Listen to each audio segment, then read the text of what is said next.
So curious for you guys, your opening weekend is number 10 and number 2 in the country. It's kind of an easy way to kind of ease into the season, right? How do you guys approach that type of schedule? I guess it's one of those things where we all are old enough that we want big competition, and we've been talking about this. We've known Stanford was coming basically since the end of last year, and Kentucky adding on to that. Like that was a theme throughout our spring was, hey, can we go be a big team in the preseason and make it easier on us in the Mountain West and learn who we are by playing bigger opponents? And so we knew pretty much guaranteed, like Stanford, it was one of those things where it's like we may be playing the number 1 team in the nation at the first game or second game of the year. And then Kentucky, we knew we're going to be top 15, top 10. And so that was something that we didn't want to shy away from. We wanted big opponents, and we wanted to prove that, like, we're an old team, we're ready for this. Honestly, isn't that part of the reason why you guys all came to CSU is because the tradition of this place is to bring in schools that are supposedly bigger than them, and there have been some matches where they've knocked off teams here. You've been part of those matches. Isn't that part of the draw of joining the CSU program? For sure. The history here is incredible, and I think we all knew that coming in. Just the program that's been built here and the standard of success here. I grew up in Nebraska, so I grew up around a program that's really successful, and I remember when Nebraska came here and CSU beat them. And so I wanted to go to a program that was like that, where the standard is high and the community loves volleyball, and we all want to be a part of continuing that program and continuing to build on the success that's come before us. I know for those of you that were returning players, a lot of you really hoped that Emily would land this job. How nice is it to have a familiar face as your head coach still as you head into the season? Yeah, I mean, it was kind of a relief to walk in, and there's like some level of stress that came with that whole process of like there was a month where it was kind of up in the air and we didn't know what was next for us. And so to see Emily and know that we were going to kind of have some stability with that and know what her philosophy is, kind of just from having her as an assistant coach, we all knew she wanted to take this program to new heights and that she cared about what we cared about as a program, which was not only the volleyball, but the academic and the community side. And the community thing that Tom built was so huge that we needed somebody who was able to take over that and understand what that means to our program. And I think that seeing her, we all knew that that was going to be a priority. What does that mean to you guys as players that you get this type of support from the community? Because obviously there are plenty of programs that win across the country and they're playing for a fraction of the amount of people that you guys play for. I think coming from the Pac-12, that is very common throughout the entire Pac-12.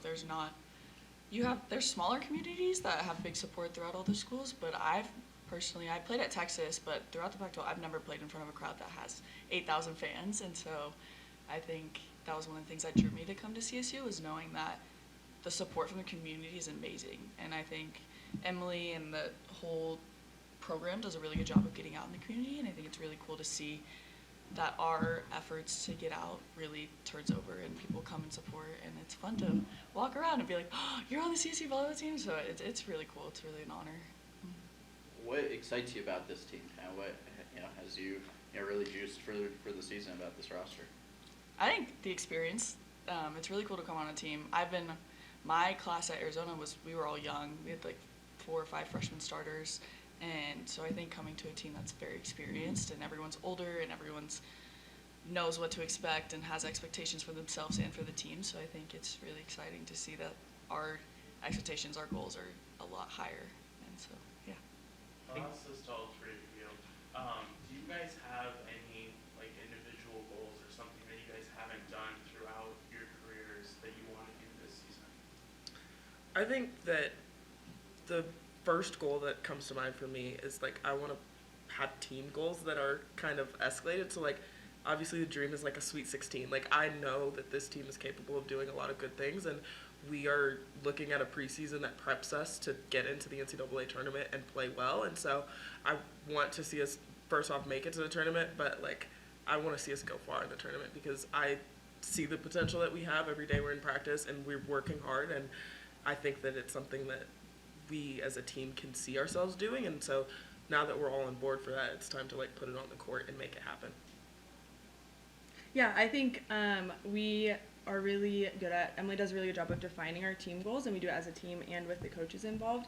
And then we all make our own individual goals along that build towards a team goal. So we do a thing in practice with accountability buddies where we meet before practice and we say, hey, what's your goal for today? Like, what's your focus for today? And it's like, my focus today is getting my feet to the ball. And then we check in during practice and after with our person to be like, did you get your feet to the ball today? And so we're really intentional in our gym about individual like baby goals, I guess, for like the day. And then they build to like the season and then to our team goals. Yeah, I'm trying to think of what else to add. Yeah. Would y'all be open to playing in like a football type scenario like Nebraska's doing? Would that be something that you think would be fun, or would that be kind of like intimidating? I think it'd be really cool. That was, I mean, obviously being from Nebraska, I've been in Memorial Stadium, I've been around Husker volleyball, and so when they released that, I was like, that's awesome. Like, and so I think, who knows, we have a community that loves volleyball, and if that opportunity was presented to us, I think we'd have a lot of fun stepping into that. So for Emery and Kennedy, I'm just kind of curious.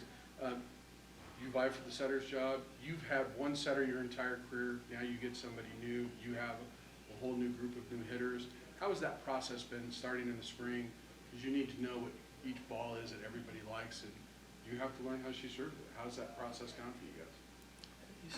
I think we take it day by day. I think that knowing that we have relationships we need to build, we try and do that on and off the court, and knowing the things, like taking it day by day, knowing Kennedy likes this ball, Alyssa likes this ball, the middles like this ball, and just trying to not have it perfect the first day I came in, and knowing that it's going to take a process. I think trying to be patient, but knowing it's going to work out and we're going to work through it. So yeah. Yeah, I think it's a fun challenge for us as hitters. I think it makes us evaluate our game. Kind of getting a fresh setter is giving you something different to look at every time that you go up to hit, and that's kind of a fun thing for us to learn, is like, what are our tendencies and how do we work out of that? And so, you know, we're used to how Sierra sets, and now we have Emery, and so it lets us both adjust to her game and her adjust to ours, and so it gives us both chances to grow. Seems like you guys, you know, all very open about wanting Emily to get the job. Do you guys feel, I don't know, like a responsibility now to have success for her? Yeah, it is definitely something. I mean, we're all super competitive anyway, and so You always win. yes, whoever was around, we would want to win. But it also it adds a little element of like wanting to really bolster her like career and be able to help her get started on the right foot, and knowing that this is the first female head coach that we've had kind of, you know, since Tom being there for so long, like wanting to kind of promote that, because that is something that's huge for her, is building up us as women. And so to be able to feed back into that by making her a successful woman head coach is something that we definitely want to do. Seems like you guys are all really close. Like you guys have a great relationship. Can you talk to us? All three of you kind of just take turns on that. Just talk to us about that relationship that you have off the volleyball court. You go first. Like as a team? Yeah, just Yeah. like Oh, friend, okay. you know, what you guys Yeah. are doing to keep that Yeah. team from Yeah, running. I think that's one of the things I'm most grateful for is just our team culture, and it's not like that everywhere, and I think we forget that sometimes, that we are best friends on the court and we're best friends off the court. And a lot of us live together, and we spend a lot of time together that we're, I guess, quote unquote, forced to spend together in practice and weights and traveling and stuff like that. But the really cool thing about our team is that the times when we're not like forced to be together, we choose to be together. We like being together, and I think that you see how that translates onto the court, because we have personal relationships with each other outside of the court, and it translates to just a different kind of trust and love on the court, and I guess just a motive that we want to be our best for each other, and just a purpose that's like greater than ourselves. I was gonna say that kind of similar to that is the relationships we built have helped us a lot on the court. We want to play hard for the person next to us. We want to go sprinting and diving after the ball. That's probably might be out of our reach, but we want to do it for the person next to us, not our own personal just success, but for everyone around us. And coming into this gym has been something that it drew me in big time, was knowing the culture, knowing the girls next to me, and it's been really cool to not just be volleyball players, but we're future, like, we'll be in each other's weddings and we're sisters for life, so it's really cool. Yeah, I think that me and Barrett came in with this class of 7 freshmen, and we were here during COVID, and so we became a tight-knit group. And like the fact that, first off, 4 years later, we still want to be around each other, despite spending literally every day, every hour freshman year together, is kind of impressive. But I also think that that group, as we've gotten older, has just like taken every new person in and kind of incorporated that. And so now we are truly like one big family. Like everybody across the board can talk to anybody at any time. Like we've been doing small group lunches together, and it's just groups of 3 with new random people every time.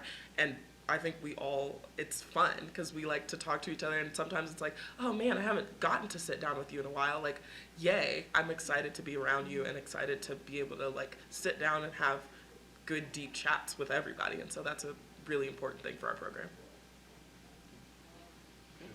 Thank you guys. Thanks, ladies. Appreciate it. Thank you. Thank you.